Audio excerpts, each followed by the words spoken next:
Sardar Singh convent college की online कक्षा में मैं प्रेम कुमार सभी छात्रों का स्वागत करता हूं। कक्षा 11 में जो हमारा टॉपिक चल रहा है भ्रमर गीत सूरदास जी द्वारा रचित, तो इसका छठा और अंतिम भाग आज हम लोग पढ़ेंगे। और छठे भाग में 11 और 12 गेय पद है, उसको हम पढ़ेंगे और देखेंगे। चलिए देखते हैं हम लोग, इसका अर्थ समझते हैं। उद्धव भली भई ब्रज आए, कह रहे हैं कि हे उद्धव जी, भली भई, बड़ा अच्छा हुआ जो आप ब्रज आ गए। गोपियाँ उद्धव से कह रही हैं, एक तरीके से इसमें कटाक्ष किया गया है। और देखिए, कटाक्ष समझना इतना आसान नहीं है।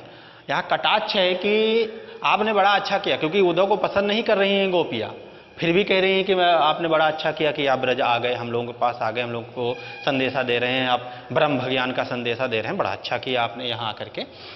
तो उसी संबंध में देखिएगा कटाक्ष कितने अच्छे हैं कि हे उद्धव जी, गोपियाँ कहती हैं, हे उद्धव जी, आपने बड़ा अच्छा किया जो आप ब्रज पधारे हैं, आपका ब्रज में स्वागत है।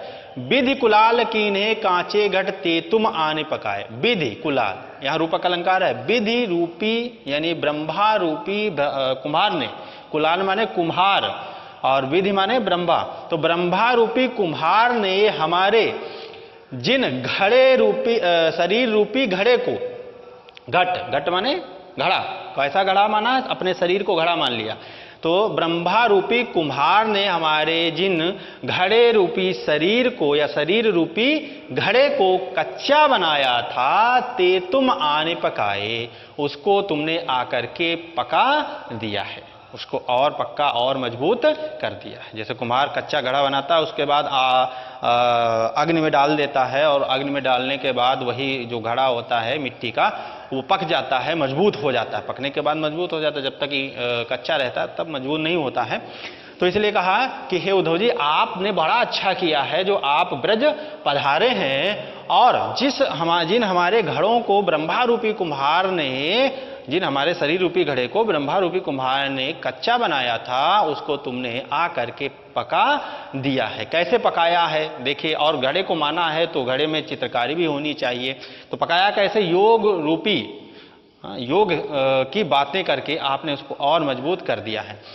रंग दीनो है कान सांवरे, अंग अंग चित्र बनाए, और हमारे उन घड़ों पर जो सांवले हमारे भगवान श्री कृष्ण हैं, उन्होंने विभिन्न रंग दे दिए हैं। घड़े रंगे जाते हैं, तो उन्होंने विभिन्न रंग दे दिए हैं, और हमारे उन घड़े रूपी शरीर के प्रत्येक अंग पर विभिन्न प्रकार के चित्रों को उन्होंने अंकित कर दिया। अंग अंग चित्र बनाए, उसके प्रत्येक अंग पर, प्रत्येक भाग में, चारों तरफ विभिन्न प्रकार की चित्रकारियां उन्होंने कर दी है। पाते गरे न नयन नेहते, अवधि घटा पर छाए। कहा पाते, न पतित हुए, न नष्ट हुए, गरे और न गले, नयन नेहते, नयन के नेत्रों के नेह से, यानी नेत्रों का प्रेम क्या होता है, नेत्रों का प्रेम जल होता है। तो आंसुओं के कारण वो अभी तक इसलिए नष्ट नहीं हुए, इसलिए नहीं गले हैं क्योंकि अवधि अटा पर छाए, क्योंकि उनके ऊपर अवधि रूपी अटारी छप्पर छाया हुआ था।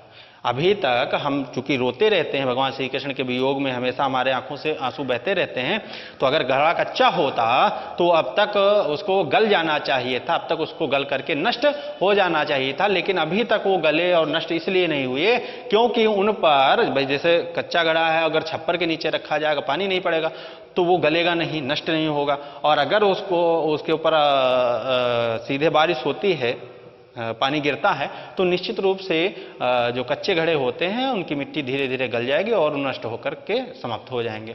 तो क्यों नहीं गले अभी तक, क्योंकि उस पर अवधि रूपी, समय रूपी जो अटारी थी वो छाई थी। मतलब ये है, समय रूपी अटारी छाने का मतलब श्री कृष्ण ने हमें वापस आने का, कि आप वापस, हम वापस आ जाएंगे, तो वो जो समय दिया था, वो समय रूपी जो अटारी है उस पर छाई हुई थी, यानी हमको अभी भी उनकी प्रतीक्षा है, इसलिए हमारा यह शरीर अभी तक नष्ट नहीं हुआ, अन्यथा नष्ट हो जाता। ठीक, तो हमारे जो घड़े रूपी ये शरीर हैं, ये हमारे नेत्रों के आंसुओं से अभी तक गले और नष्ट इसलिए नहीं हुए क्योंकि भगवान श्री कृष्ण के आने की जो प्रतीक्षा है, जो उन्होंने समय दिया था, तो वो समय रूपी अटारी इन पर छाई हुई थी।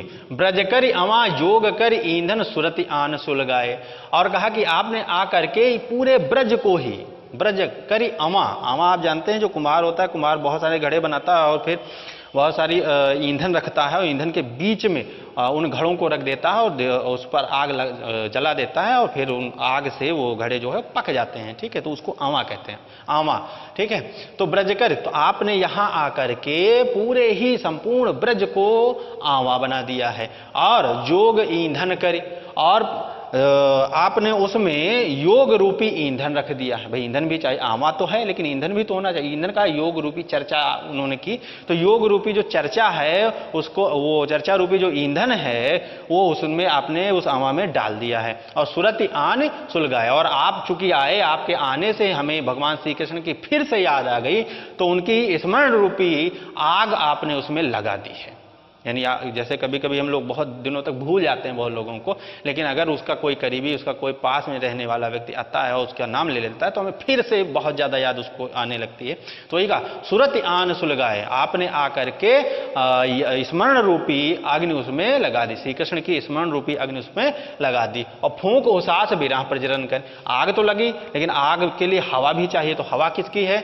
फूंक उसास विरह प्रज्वलन, वियोग की जो हमारी ऊंची ऊंची श्वासें हैं उससे वो अग्नि प्रज्वलन हो गई, वो अग्नि बहुत ज्यादा तेज प्रज्वलित हो गई। विरह के कारण, वियोग के कारण जो हमारे हम लंबी लंबी सांसें भर रहे हैं, हवा निकल रही, तो वियोग रूपी सांसों से वो अग्नि और भी ज्यादा प्रज्वलित हो गई। और ध्यान दरस सिर आए, और जब हमने उनका ध्यान किया तो ध्यान से में हमारे ध्यान में श्री कृष्ण भगवान के दर्शन हुए, और तब जाकर के ये जो हमारे घड़े हैं वो ठंडे हुए, यानी इन घड़ों को हमको शांति प्राप्त हुई।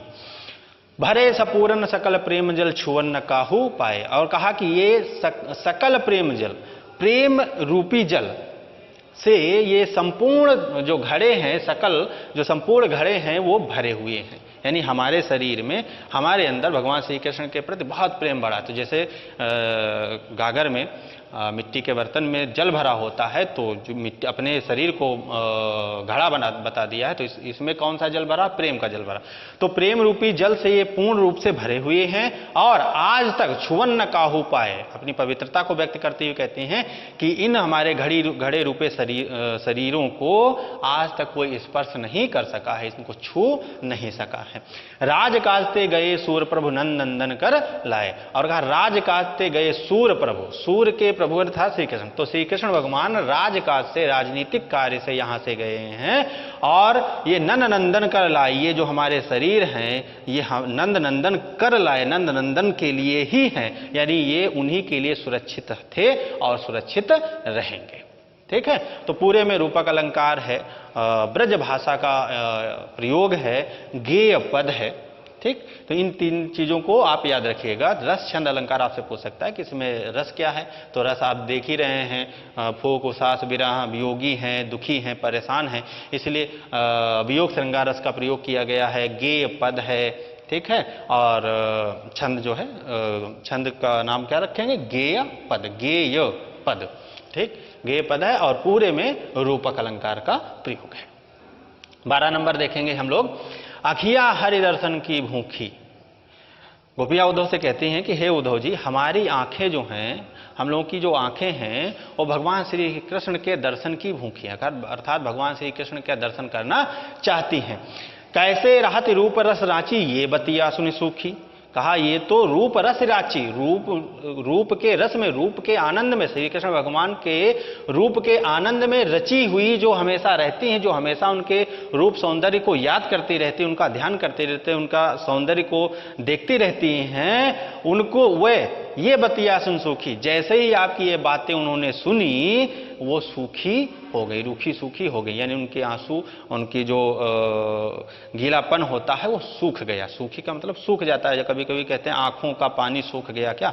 तो आंखों का पानी सूख गया, किन बातों को सुनकर? योग की बातों को सुन करके। ठीक, तो जो हमारी आंखें भगवान श्री कृष्ण के रूप सौंदर्य के रस में रची हुई रहती हैं, हमेशा प्रसन्नचित रहती हैं, आनंदित रहती हैं, उनका ध्यान करती रहती हैं, आपकी ये योग की बातें सुन करके वो रूखी सूखी हो गई हैं। अवधि गणत इकटक मग जोवत तब इतनो नहीं झूठी। कहा कि अवधि गणत, क्योंकि उन्होंने अवधि दी थी, समय दिया था कि इतने समय बाद हम वृंदावन ब्रज में वापस लौट आएंगे। तो उस अवधि को गिनते हुए, यानी अवधि को बिताते हुए, एक एक दिन गिनते हुए और एकटक जो होता, और जिस मार्ग से वो चले गए थे उस मार्ग की ओर हम लोग लगातार एकटक दृष्टि लगाए देखते रहते हैं कि उस मार्ग से वो कब वापस आएंगे। तो उस मार्ग को जोहते हुए भी इतना दुखी नहीं हुई थी जितना दुखी आपकी ये बातें सुनकर हो गए। तब इतना नहीं झूठी, तब भी इतना झूठी माने भी दुखी होता है, तब भी इतना दुखी नहीं हुई थी जितना दुखी आपकी योग की ये बातें सुनकर के हुए हो गई हैं। अब यह जोग संदेशो सुन सुन अति अकुलानी दुखी। अब इस समय जो ये योग रूपी जो संदेशा है, योग का जो संदेश है, योग साधना करिए, ब्रह्म की उपासना करिए, जो ये आप संदेश दे रहे हैं, इसको सुन करके हमारी ये जो आंखें हैं अत्यधिक व्याकुल और दुखी हो गई। अति अकुलानी, अत्यधिक व्याकुल और दुखी माने दुखने लगी हैं, दुखी हो गई हैं। बारक वह मुख आन दिखावो दुहि पय पियत पतुखी। उद्धव से कह रहे हैं, हे उद्धव जी, हमारा इतना काम कर दीजिए कि बारक, एक बार वह मुख आन दिखाओ, उस मुख के दर्शन, भगवान श्री कृष्ण के उस मुख के दर्शन करा दीजिए। दुहि पय पियत पतुखी, जो मुख, जिस मुख से वो पतुखी पत्ते के दोने में, पतुखी यहां थोड़ा सा गलत हो गया है, पतुखी, तो पत्ते के दोने में जिस मुख से वो दूध दुह करके पिया करते थे, उस मुख का दर्शन एक बार हमें अवश्य करा दीजिए। फिर से देख लीजिए, बारक वह मुखान, हम एक बार हमें उस मुख के दर्शन करा दीजिए जिस मुख से वो पत्ते के दोने में दूध दुह करके पिया करते थे। दुही माने दुह कर, पय माने दूध, पियत माने पीते थे, पतुखी माने पत्ते के दोने से। तो पत्ते के दोने में दूध को दुह करके जिस मुख से वो पिया करते थे और मुख छलक जाता था, चारों तरफ उनके मुख में दूध लग जाता था, हमें एक बार उस मुख के दर्शन करा दीजिए।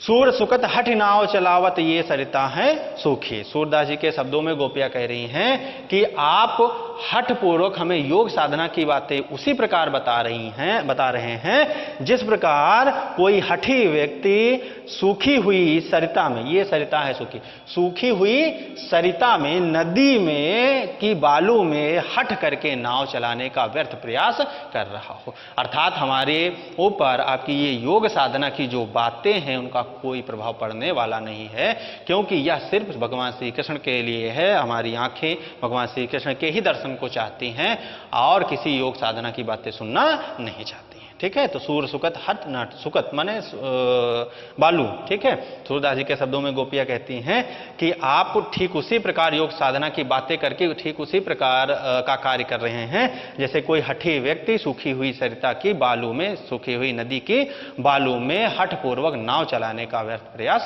कर रहा हो।